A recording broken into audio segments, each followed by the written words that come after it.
My adoptive mom, whom I've always been grateful to and feel I owe my life to, asked me to cancel my wedding so that my fiance could marry my stepsister instead, and she made this request the day before the ceremony. The incident I'll be talking about is between my stepmom, her biological daughter, and me. I, 25F, have been living with my stepmother Mary, 45F, since I was 5. My biological mom was an alcoholic and extremely abusive to me. My dad, fed up with her behavior, filed for divorce and demanded full custody of me due to her negligence. Unfortunately, her issues couldn't be proved in court, so both my parents shared mutual custody with my mother having me most days. But her ignorant behavior soon caught up with her when one day she left me home alone and I accidentally got access to the balcony. My neighbors noticed and called Child Protective Services on her. From then on, I started living with my dad. Things were tough at first, but once he met Mary they changed for the better. Mary was my dad's lawyer's assistant. They met during the divorce proceedings and got into a relationship soon after that. Mary was herself divorced and had a daughter, Jane, who was 2 years younger than me. Jane suffered from a neurological condition and was in a wheelchair permanently. The disease also affected her mentally as she had learning disabilities. I met Mary and Jane when I was 4. At first, it was a bit awkward because I had been pretty closed off to strangers due to my biological mother, but Mary understood my situation and took things slow, helping me to open up more. With time, I grew extremely close to both her and Jane in a matter of weeks, and that's when my dad decided to marry her. Their wedding, as far as I remember, was very personal with only my grandparents and Mary's parents present. I used to call her Mary before the wedding, but I've called her Mom ever since. Things started to get better for us from that point on, as Mary opened her own practice and my dad, who was a construction worker, opened a construction company. Soon his business boomed, and from that point on we never faced a day of adversity in financial terms. Both Jane and I went to the best schools and had good lives. I always considered Jane my sibling, helping her with whatever she needed and standing up for her whenever necessary. Even Mary felt like the only mother I had since childhood because she had always been there for me. I've been extremely grateful to her all my life because she was the reason I was alive and thriving, and I have never failed to show it to her. We moved to a much better neighborhood when I started high school, and that's where I met my boyfriend, Ryan. Ryan lived 2 blocks down and was my classmate. We started going to school together once we realized we were from the same area and became good friends. He used to visit my house quite often and got along well with everyone, especially Jane. He was one of the few people she was comfortable around, and we all had a lot of fun together. By the end of last year, he asked me out and I said yes. When I told my family about this, everyone seemed happy except for Jane. From that day on, Jane frequently became irritated with me and we didn't talk much. Mary saw Jane's behavior and blamed it on her recent medication change. I understood and decided not to talk to her much to avoid fights and give her stress. So Ryan and I applied to many colleges and we fortunately got into the same one, which was a pretty good school. Everyone was overjoyed at our achievement, and Ryan and I couldn't be happier. Jane was still kind of distant with me, so I decided to talk to her before I left and sorted it all out because, after all, she was family. After talking for hours, I realized by the way she talked about Ryan that she had a crush on him. Everything made sense, but I wasn't going to trade my boyfriend to sort things out, so I decided not to touch the topic at all. Jane and I got to okay terms before I left, and I was satisfied with that. Before I left, I told Mary how I thought Jane had a crush on Ryan and that it might make sense for her to ask Jane about it so that it wouldn't create further issues between us. She assured me that she'd take care of it and let me know that I always had her support. I got emotional at the thought of leaving my mom and we both cried a little in the kitchen. A few weeks after this talk, I left with Ryan to go and set up my college dorm room. The next 4 years were great academically. I learned a lot, was a topper in most subjects, and bagged a few internships before my peers. I was overall doing well. My relationship with Ryan, on the other hand, wasn't at its best. We had been having issues since the beginning of college and were on and off for most of the time. I also heard a few rumors that he had cheated on me, so by the end of college our relationship was pretty much hanging by a thread. Our history, we both mutually decided that we should take a break for some time to gather ourselves together. I went back home to take a break after my degree for a few months and told my parents about the breakup. They weren't as surprised as I had thought, but that didn't seem fishy. Jane was also about to finish high school and asked if I could get Ryan to talk to her because she was planning on adopting the same major and needed guidance. I was a little hesitant about calling Ryan so soon after our breakup and suggested some of my friends from the same major, but she insisted she wanted to talk to Ryan only, so I decided to keep my feelings aside for Jane and texted him after talking to her. Ryan called me and let me know that Jane was being extremely flirtatious during the call and that he wasn't interested in her like that. I told Mary about it and she said that it shouldn't be an issue for me because Ryan and I were broken up. I didn't think much of it after that. A few years later, Jane was about to complete college and I was working, still staying at my parents' house. I bumped into Ryan while grocery shopping and he was doing well, settled and enjoying life. We got to talking and met again a few times for lunches and brunches. We eventually ended up rekindling our relationship, and a few months into it he asked me to marry him, to which I obviously said yes. The news of our relationship wasn't welcomed as expected by Mary, and Jane's disdain was understandable too, but it was the news of my engagement that wreaked havoc at my house. Jane threw a huge tantrum which led to her having an anxiety attack and she was taken to the ER. She was fine, but due to her predispositions the doctors asked us to take good care of her and not introduce any stress. After discussing it with Mary and my dad, we decided that it was best for me to move out. I moved out soon after the incident and used to come home on weekends. Jane had now made peace with my engagement and was pretty excited about the wedding.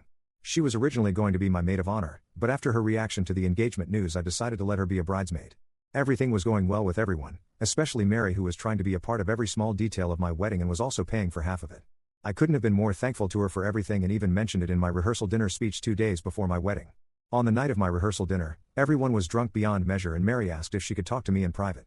I thought it was going to be a mother-daughter catharsis, so I suggested we both talk in my room.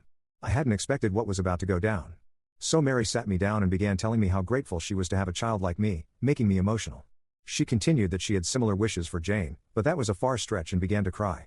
I consoled her and she asked me if I loved her. I said yes. Then she asked if I owed my life to her. It was an absurd question, but I answered with a yes again. Upon hearing this, she stood up and asked me for a favor. When I asked what it was, she said that since I owed her everything I had, she wanted me to share a little of it with my sister Jane. I was confused and asked what she wanted me to share. What she said next was way beyond normal. She said that I, in comparison to Jane, had a way better life, whereas she was surrounded only by a few, one of whom was Ryan. She claimed that she had known about Jane's attraction towards Ryan since childhood but didn't do anything about it until we broke up after college. She continued that Ryan was a very understanding man and perfect for Jane. She asked me to break my engagement with Ryan and asked him to marry Jane instead. I couldn't believe what I heard and asked her to shut up, but she didn't. She said that this was the only way I could pay my dues to her, as she had accepted me as her own blood and taken care of me like her own child. She said she wished for Jane to have a relationship for the future too, and Ryan was the one guy she was sure wouldn't break her girl's heart. She knew Ryan wasn't interested in Jane like that, which was why she wanted me to convince him. I couldn't process what was happening and in a fit of rage kicked her out of my room with her yelling that I should consider it and she'd be indebted to me for life if I did this one thing for her daughter. Her yelling attracted some attention and my dad came asking me what was up. I didn't answer and just locked him and Mary out. I cried in my room and didn't realize when I had fallen asleep. The next day I woke up late and was asked by my dad to visit him in his room. Mary was there with swollen eyes from crying. He said that what I did last night wasn't cool and that treating Mary, the woman who raised me, like that and kicking her out wasn't something I should have done. I realized at that point that he knew nothing about what she had asked of me. As I was about to tell him, Mary held my hand tightly, signaling me not to tell the truth. I shrugged off her hand and before I could say anything we heard a scream from Jane's room. She had fallen in the bathroom and had cuts on her legs. We didn't have enough first aid, so my dad decided to take her to the ER as soon as possible and discuss the issue with me and Mary later. Mary from that point on has been pleading with me not to tell my dad the truth and cause harm to her relationship. I don't wish to engage in conversation with her and have been sitting in my room. What if I don't give Mary a chance to explain herself or apologize before I tell my dad about what she asked of me? Update 1. Hi, thank you everyone for such a kind response. I did initially realize that Mary was at fault, but I doubted myself after my father tried to intervene. I have also decided to take advice from the comments and will be telling Ryan first before my father. Also, some people have been asking how I wasn't aware of her intentions beforehand when I knew Jane had a crush on Ryan. The thing is, everyone including Ryan thought it was an innocent crush and nothing more. There wasn't a time when Ryan had reciprocated Jane's feelings through actions or words, but I think I should have been more careful with the cues, because one thing that I now think of as weird is that during my dress shopping Mary also decided to get Jane a wedding dress to fulfill her wish of seeing both her daughters in wedding dresses, as it might have been difficult for Jane to find a husband due to her condition and people's unwarranted prejudices regarding Jane. She was fine with some cuts on her legs that were taken care of well. She had no idea about what Mary had asked of me, and honestly I didn't know how she would react once she got to know anyway. When I went to see Jane after she was back, I saw Mary standing in the corner, her face turning pale as soon as I called my dad. I had to ask for car keys to visit Ryan. Mary fainted on the spot, thinking I might air her out. I helped her to the bed and Dad decided to stay beside her, silently blaming her condition on me. I didn't have time to explain anything to him and immediately left after taking the keys to the car. I am writing this part after I have met Ryan. So I went and asked Ryan to meet me in my car to avoid unwanted attention. He realized from my voice that it was serious and came down rushing. I told him everything that had happened last night and made him aware of the fact that maybe Jane's little crush wasn't so little after all. He was more shocked than I was because he had respected Mary a lot for being an excellent woman and such a caring mother to me. He said that such a big revelation would lead to a lot of unpacking, so the best option would be to stall the wedding for a few weeks. He made it very clear that no matter what happens he has my back and is willing to elope if that's what it takes to be with me. He wanted to be there while I told my dad about this, but I asked him not to as it was a family matter first. He agreed and asked me to call him immediately after I was done telling, and meanwhile he would announce to his side of the guests that the wedding was going to be postponed due to some personal issues. As happy as I was to have someone like Ryan around me, I was still scared because this whole scenario could lead to sour relationships with my dad, who had always been there for me since day one. I had already lost a mother yesterday and was not up for losing a dad as well. Update 2. So a lot went down after the last update. I gathered all the courage I could and went back to tell my father about it. Mary opened the door and let me in, but she didn't look as stressed as before. I entered the room and saw my dad sitting on the bed with Jane lying down. He looked angry and asked me to take a seat. He told me that he knew what had gone down last night and was extremely disappointed in me. I asked him what he was talking about and he told me that Mary had told him how I berated her last night, saying that she wasn't my real mother and that Jane wasn't family, so I didn't wish to have them at the wedding. According to my dad, when Mary tried to calm me down, I told her that I didn't want her disabled daughter spoiling my wedding pictures. I couldn't believe how cunning Mary was. I tried to tell my dad the truth about her, which he was duly shocked by, but he said that this was a case of my words against Mary's words and there was no way for him to believe either version as the truth, so maybe we should sort it out for now. Jane was constantly saying how her mom's side of the story was correct, and now I was sure that Mary had told her daughter the truth and asked her to play along. I very clearly told my dad that the wedding had been postponed because I didn't care who he thought was telling the truth, but it was absolutely unacceptable to me to have someone who had tried to emotionally manipulate me into giving up the love of my life. Mary intervened and quickly said that she wanted to apologize if she had done anything wrong while raising me and wished for our relationship to get a second chance by being a part of my wedding. My dad was also insisting that I move on and let the wedding happen smoothly because a lot of money had been spent, but I decided not to pay heed to their requests and moved out that very day. I left to stay at Ryan's house and it has been 2 days since then. I didn't really have the energy to deal with anything, so I turned my social media accounts off. I haven't been contacted by my dad and Mary so far, but I've been getting calls from some relatives which I didn't answer, assuming they must be regarding the cancellation of the wedding. Things are pretty stressful right now and I hope to find a way to sort things out soon. Update 3. This update comes a week after the last one when the wedding was postponed and I left my parents' house. So a week after the constant calls, I got to hear from Ryan, who was friends with my dad on Facebook, that he had put up a post about me on his wall. Apparently after our relatives had tried to find out the reason for the wedding cancellation from me and got no answers, they decided to bug my dad and Mary about it. They had tried to contact me to at least make a public announcement as a family, but after they couldn't get in touch with me, he made that post. He mentioned in that post how he, Mary and Jane were begging me not to ruin their reputation over petty family issues and respond to them because talking was the only way out of this. This post did more damage to the already messed up situation with our relatives, and all his friends on Facebook were now speculating about the problem and spreading rumors. The worst one I heard was that I had stolen money for the wedding and then cheated on Ryan. Ryan was getting stressed about all this and I talked to him thinking that he might get cold feet, but to my surprise he again assured me that he was going to marry me irrespective of whatever came our way. I still hadn't responded to the post and was going to talk to my parents a day after the post to at least be rational before the big confrontation, but things took a different route that same evening. I got a call from my grandma, my biological mom's mother. I hadn't mentioned her before because she wasn't relevant to the incident, but she has been an important part of my life. She has always protected me and saved me from my mother and had even helped my dad financially. She usually didn't involve herself in our matters, but her intervening in this incident meant something big had happened. Apparently she had gotten wind of everything and directly confronted my father about it. He told her what he believed was true, Mary's version. Grandma trusted me and felt something was fishy, so she decided to talk to me about it next. She told me she knew how much I loved Mary and Jane and there was no way I would have considered them not my family. I got emotional at the possibility of someone from my family finally believing my side and told my grandma everything. She said she couldn't believe how vile Mary was and how I was saved from her ill intentions due to her being under the influence. I told her how I feared losing my dad and she asked me to talk to my parents first while she tried to find a solution. The next day, I decided to go back to my house and talk to my parents. I was blamed over and again for making a spectacle of our family. I was honestly done with them within just a few minutes and asked if I could have a moment alone with Mary. We went to the other room and I asked why she was doing this to me when all my life I had loved her. She said that whatever she had done was something she had been feeling and never wished to burden it on me. She asked me to forget about it all as a mistake and move on from it. I said that her losing control and asking so much of me wasn't acceptable at any cost and I was going to stand by the truth no matter what, which led to her warning me of the consequences. Hearing this, I went outside and asked my dad one last time if he would even be willing to believe my version of what Mary had asked of me. He said that what I was blaming Mary for was very serious and it wasn't possible for him to believe something so vile about the woman he had loved for so many years. He couldn't believe his own blood, but anyway I had gotten my answer and I stormed out of their house.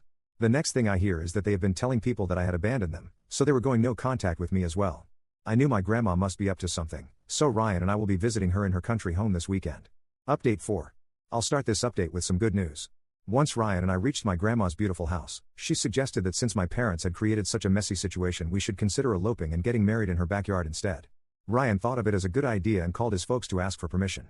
They were very happy about us getting married, so the next day my grandma called her local priest and Ryan and I were married. He announced the news to everyone via his Facebook. The post did get a few comments, but we decided to check them out once we were back home. My dad, Mary had also seen the post and recognized the background, so they began bombarding my grandma's phone with calls and texts. My grandma replied back to my parents who were acting so desperately and reminded them that they were the ones who had gone badmouthing me, so they shouldn't be surprised by this now, and ended the conversation. After the event I told my grandma what happened at my parents' house and asked if she had planned to do anything. She asked me what I wanted and I told her very clearly that after Mary's so-called threat I wished to expose her in front of my dad, assuming Jane already knew what her mother was up to. My grandma then revealed the plan to me.